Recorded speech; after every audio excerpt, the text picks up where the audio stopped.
हाँ जी दोस्तों, तो welcome back. My name is Neeraj Sharma. कुछ ऐसे केस होते हैं जो बिल्कुल शीशे की तरह साफ होते हैं, लेकिन कुछ केस ऐसे भी होते हैं जिनको सुलझाने में पुलिस वालों को बहुत ज़्यादा मशक्कत करनी पड़ती है। और आज का ये केस बिल्कुल सेम टू सेम वैसा ही केस है। इस केस की पूरी डिटेल्स मैं नीरज शर्मा आपके साथ शेयर करता हूं। आप चैनल को सब्सक्राइब कर लीजिए। ये जरूर बताना कि आप इस वीडियो को कहां से देख रहे हैं, आपका नाम और आपका शहर का नाम वीडियो के कमेंट बॉक्स में जरूर बताइएगा। तो इस केस की पूरी डिटेल्स के लिए मैं आपको लेकर चलता हूं उत्तराखंड के शहर देहरादून में। देहरादून में धर्मपुर नाम का एक इलाका है और उसी इलाके में एक नेहरू कॉलोनी लगती है, जिस नेहरू कॉलोनी में एक रोहिल्ला परिवार रहा करता था। परिवार में अशोक नाम का एक लड़का ट्रांसपोर्ट का बिजनेस किया करता था। उसकी पत्नी थी और उसकी पत्नी का नाम था कामना रोहिल्ला। उनको 3 साल की एक छोटी सी गुड़िया भी थी। जहां पर अशोक का ट्रांसपोर्ट का बिजनेस था, वहीं कामना ने भी माता मंदिर रोड पर अपना एक छोटा सा बुटीक खोला हुआ था। दोनों की लाइफ बहुत अच्छी चल रही थी। 3 साल की गुड़िया के साथ दोनों बहुत ज़्यादा खुश थे। लेकिन फिर दिन आता है 31 अगस्त 2019 का, जब इनकी लाइफ पूरी तरह से बदल जाती है। रात के तकरीबन 11:30 बजे हुए थे, जिस समय पर इनके पड़ोसियों ने इनके घर से गोलियों की तड़तड़ाहट की आवाज़ सुनी थी। जैसे ही पड़ोसी इनके घर की तरफ जाते हैं तो उन्हें इनके घर से चीखों की आवाज़ भी सुनाई दे रही थी। अशोक की कमर पर गोली लगी हुई थी और वो हेल्प के लिए चिल्ला रहा था। लेकिन पुलिस वालों के होश जब उड़ जाते हैं जब वो दूसरे कमरे में जाकर कामना रोहिल्ला की बेड पर पड़ी हुई लाश देखते हैं। बेड पूरी तरह से खून में तर हो रखा था।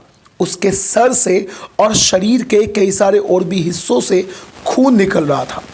पड़ोसियों को समझने में बिल्कुल भी देर नहीं लगी कि उसकी मौत हो चुकी है, वो भी गोली लगने की वजह से। पड़ोसियों के हाथ पैर फूल जाते हैं। उनकी समझ में नहीं आ रहा था कि आखिर इस परिवार के साथ ऐसा क्या हुआ। इस परिवार का ऐसा कौन दुश्मन है जो इनके पास आया और इनको गोली मारकर चला गया। आनंद फानन में पड़ोसियों ने पुलिस को भी इन्फॉर्म कर दिया। पुलिस वाले भी मौके वारदात पर पहुंच जाते हैं। पुलिस वालों ने देखा एक लाश पड़ी हुई है और एक व्यक्ति को प्राइवेट हॉस्पिटल में एडमिट कर दिया गया है। अब पुलिस वालों को शुरुआत करनी थी अपनी जांच और पड़ताल की और इस बात का पता लगाने की कि आखिर इस परिवार के साथ ये जुल्म किसने करा है। जब पुलिस वालों ने बेड पर उस 3 साल की बच्ची को रोते हुए देखा तो वहां पर मौजूद हर इंसान का, पुलिस वालों का भी दिल पिघल गया था। अब पुलिस वाले सबसे शुरुआत में कामना की लाश को पोस्टमार्टम के लिए भिजवा देते हैं और अब दूसरा सिलसिला था पूछताछ करने का।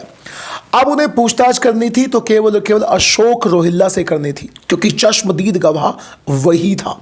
हालांकि उसकी कमर में गोली लगी थी, लेकिन एक प्राइवेट हॉस्पिटल में उसका इलाज चल रहा था। 1-2 दिन के गुजरने के बाद पुलिस वाले सीधा अशोक के पास पहुंच जाते हैं और उससे बातचीत का सिलसिला शुरू करते हैं।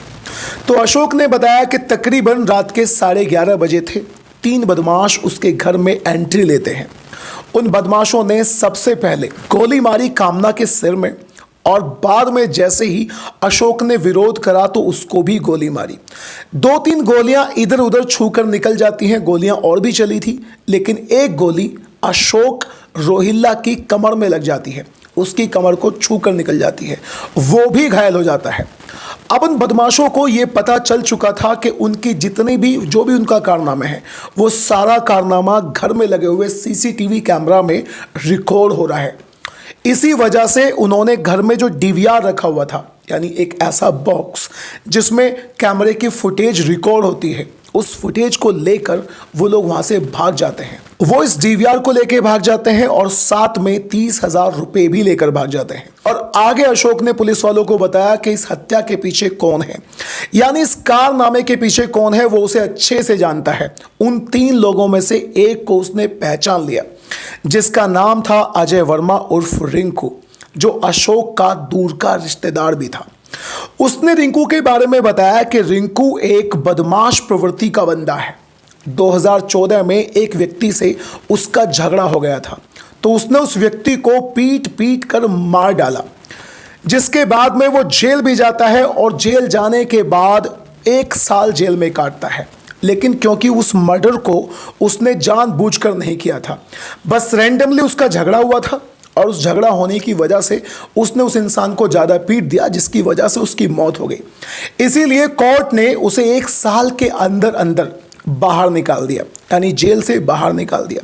जैसे ही वो जेल से बाहर निकलता है तो वो अपने घर वालों के पास जाता है, लेकिन उसके घर वालों ने एक हत्यारे को, उन्होंने कहा कि तुम एक हत्यारे हो, तुम जेल गए हुए हो, तुमने एक व्यक्ति का मर्डर किया है, इसीलिए तुम्हारे लिए इस घर के सारे दरवाजे पूरी तरह से बंद हो चुके हैं। अपने घर का दरवाजा बंद था, इसी चक्कर में वो कई सारे रिश्तेदारों के पास जाता है, लेकिन उसके सारे रिश्तेदारों ने उससे नाता तोड़ लिया था। इस बात को देखकर अशोक का मन पसीज जाता है और अशोक अपने उस दोस्त को, अपने उस दूर के रिश्तेदार को अपने घर पर अपने पास बुला लेता है। जैसे ही रिंकू उसके पास आता है तो उसकी पत्नी यानी कामना रोहिल्ला के दिमाग में ये बात खटक जाती है। वो एक कातिल को अपने घर में बिल्कुल भी नहीं देखना चाहती थी। वो सीधा सीधा अशोक से कई बार मना भी कर चुकी थी कि कैसे भी करके तुम इसे घर से बाहर ही रहने दो, इसे घर में मत बुलाओ। और इसी बात की वजह से, उसके घर में होने की वजह से, कामना रोहिल्ला में और अशोक रोहिल्ला दोनों पति पत्नी में बहुत ज़्यादा तकरार थी, बहुत ज़्यादा झगड़ा भी हुआ करता था। एक दिन तो गुस्से में कामना रोहिल्ला ने रिंकू से सीधा सीधा बोल दिया कि अगर तुम इस घर में रहोगे तो केवल तुम रहोगे। बस इसी बात को ध्यान में रखते हुए अशोक रोहिल्ला ने एक दिमाग में अपने आइडिया लेकर आया। उसने कहा कि मैं अपने दोस्त की बर्बादी को किसी भी अंदाज में नहीं देख सकता, इसीलिए उसने राजस्थान के सीकर में उसकी नौकरी की बातचीत कर ली और उसे राजस्थान के सीकर में नौकरी करने के लिए भेज दिया। और फिर उसने पुलिस वालों को बताया कि क्योंकि मेरी वाइफ को रिंकू बिल्कुल भी पसंद नहीं था, शायद इसी बात का बदला रिंकू मेरी वाइफ से लेना चाहता था और इसी वजह से उसने मेरी पत्नी का मर्डर कर डाला। वो मुझे भी मारना चाहता था, इसीलिए उसने मेरे ऊपर भी गोली चलाई, लेकिन शुक्र है कि आज मैं जिंदा हूँ। अब पुलिस वालों ने अशोक से रिंकू का फ़ोन नंबर लिया, साथ ही साथ में उसका एड्रेस भी लिया जो छत्तीसगढ़ के रायपुर में था। अब पुलिस वालों की एक टीम पहुंच जाती है सीधा छत्तीसगढ़ के रायपुर में उसके गांव में, और एक टीम ने उसके फ़ोन की कॉल डिटेल्स को खंगालना शुरू कर दिया। तो सबसे पहली बात तो ये थी कि जैसे ही पुलिस वाले उसके घर जाते हैं तो पुलिस वालों को वही कुछ सुनने को मिलता है कि हमने तो उससे नाता तोड़ा हुआ है। पड़ोसी से बातचीत होती तो पड़ोसी कहते हैं कि तकरीबन 1 साल पहले वो 1-2 बार यहाँ पर आया था, लेकिन उसके बाद बिल्कुल भी नज़र नहीं आया। एक टीम, जैसा कि मैंने आपको बताया, कॉल डिटेल्स को खंगाल ली थी, तो उस टीम को पता चला कि पिछले 10 महीनों से उसका जो फ़ोन नंबर है वो पूरी तरह से बंद है। अब पुलिस वालों की समझ में नहीं आ रहा था कि उसका फ़ोन बंद है, उसके घर वालों ने भी उसको नहीं जानते, रिंकू आखिर कहाँ है। पुलिस वाले इस तलाश में थे, लेकिन फिर पुलिस वालों का दिमाग काम करता है और वो बोलते हैं कि अब हमें अशोक रोहिल्ला के फ़ोन की कॉल डिटेल्स को निकालना है। अब पुलिस वाले जैसे ही अशोक रोहिल्ला की फ़ोन की कॉल डिटेल्स को निकालना शुरू करते हैं तो उनके सामने 2 ऐसे नंबर आते हैं जो कामना के मर्डर से पहले उसकी बहुत ज़्यादा, आप ये कह लीजिए कि बिल्कुल रोज ही उन नंबरों से अशोक रोहिल्ला की बातें हुआ करती थी। लेकिन जैसे ही मर्डर कामना का हो जाता है उसके बाद से उनसे बातें करना अशोक बिल्कुल बंद कर देता है। उन लोगों का ना ही कॉल आया, ना ही अशोक रोहिल्ला ने उन लोगों को फ़ोन करा था। और बस अब पुलिस को उन 2 लोगों पर पूरा शक हो जाता है। सबसे शुरुआत में पुलिस वाले अशोक से बातचीत करते हैं, उससे पूछते हैं कि ये 2 नंबर किसके हैं जिनसे तुम बहुत ज़्यादा बातें किया करते थे, लेकिन केवल और केवल कामना के मर्डर से पहले, कामना के मर्डर के बाद तुम्हारी उनसे कोई भी बात नहीं हुई। वो उनके बारे में बताता है कि वो दोनों मेरे दोस्त हैं, उनसे अब बात क्यों नहीं होती, इसका जवाब अशोक नहीं दे पाता। बस पुलिस वालों को यहीं से शक होता है और पुलिस वाले सीधा उन्हें पकड़ने के लिए मेरठ के सरधना में पहुंच जाते हैं। तो उनका पता चलता है एक लड़के का नाम था गौरव शर्मा और दूसरे का नाम था दीपक शर्मा। गौरव शर्मा और दीपक शर्मा दोनों भाई थे। अब पुलिस वाले उनसे बातचीत करने के लिए उन्हें देहरादून अपने साथ लेकर आ जाते हैं। और जब पुलिस वालों ने उनसे बातचीत करी, उनसे बहुत ज़्यादा सख्ती दिखाई और साथ ही साथ में अशोक से भी बातचीत करी।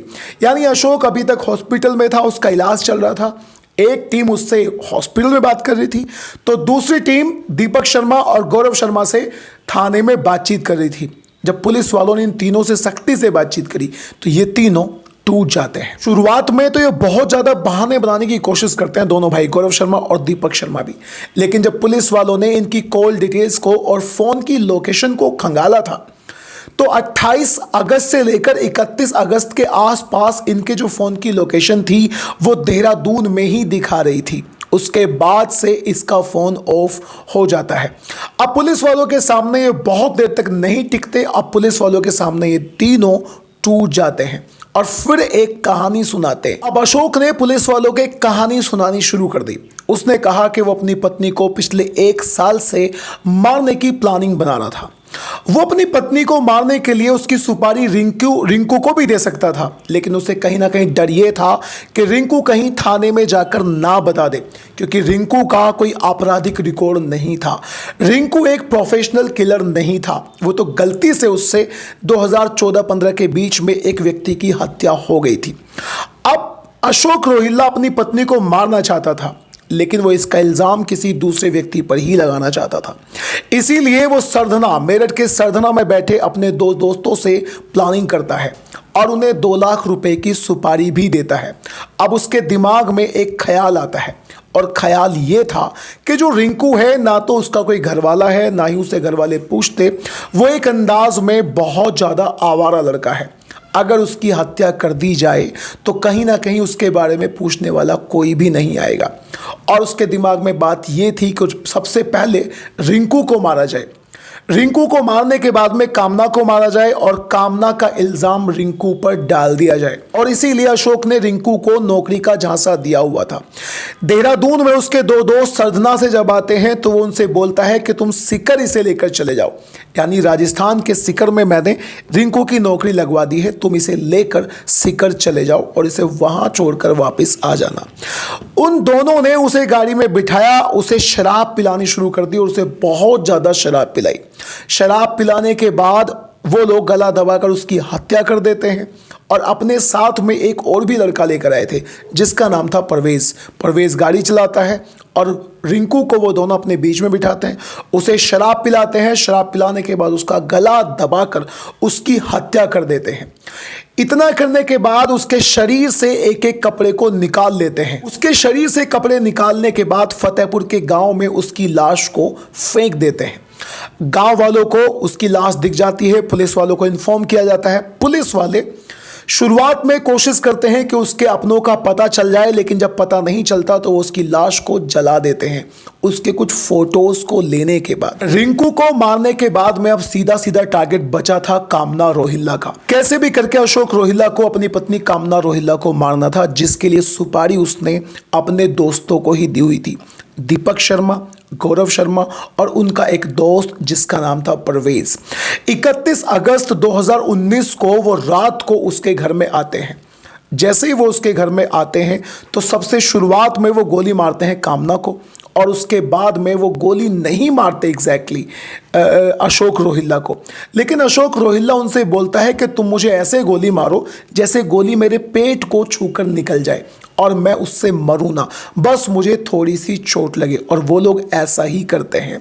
अशोक रोहिल्ला उन्हें 30,000 रुपये देता है और अपने घर की CCTV फुटेज की जो DVR थी वो देता है और उन्हें अपने घर से भगा देता है। इस तरह से उसने कामना को मार डाला। लेकिन फिर पुलिस वालों ने उससे पूछा कि तुमने कामना को फिर मारा क्यों है, कामना को क्यों मारा है? रिंकू को तो तुमने इसलिए मारा है क्योंकि तुम कामना की मौत का इल्ज़ाम रिंकू के ऊपर लगाना चाहते थे। लेकिन अशोक से पूछा गया कि तुमने अपनी पत्नी को क्यों मारा। इसकी उसने एक अलग से कहानी बताई।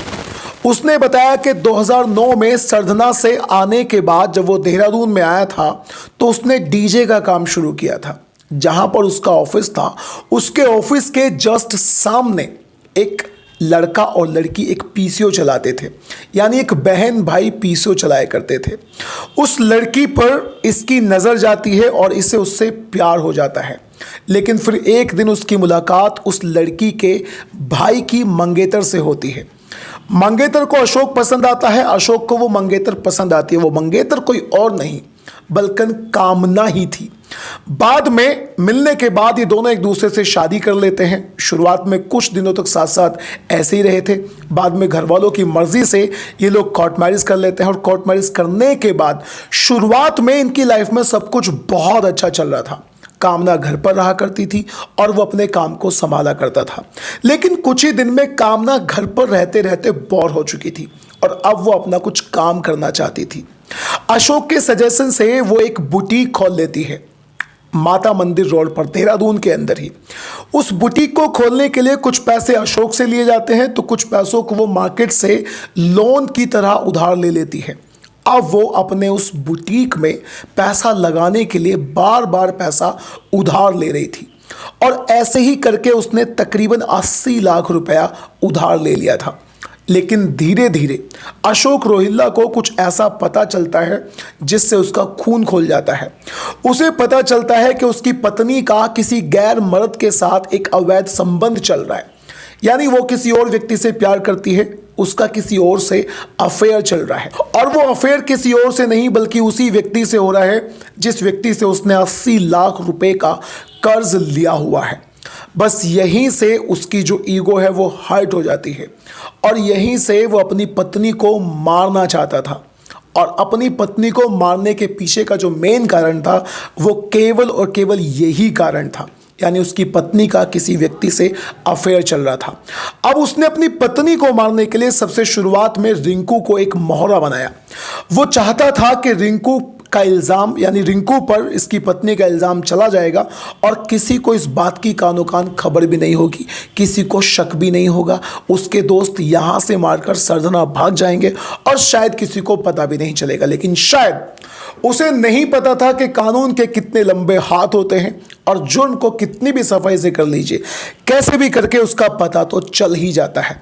अब इस तरह के केसेस के बारे में आपकी राय क्या है? कामना की गलती थी, उसके पति अशोक की गलती थी, या फिर किसकी गलती थी?